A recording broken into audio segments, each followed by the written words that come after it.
Okay, this is my bike check.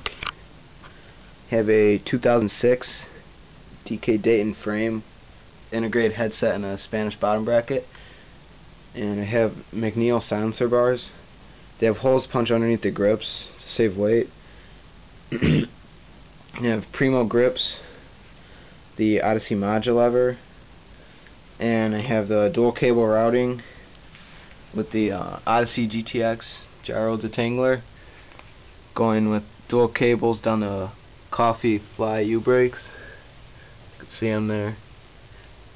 And then I have the fly stem, and down here are the Fit S2 forks with an Eastern Pro front wheel.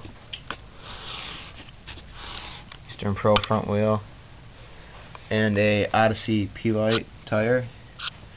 And then I have DK chopstick cranks, 19mm spindle with the fly ruben pedals, and an FBM sprocket, running a 2810 back to a Odyssey V2 hub laced to a hazard light, and it has a snafu knob job tire on the back.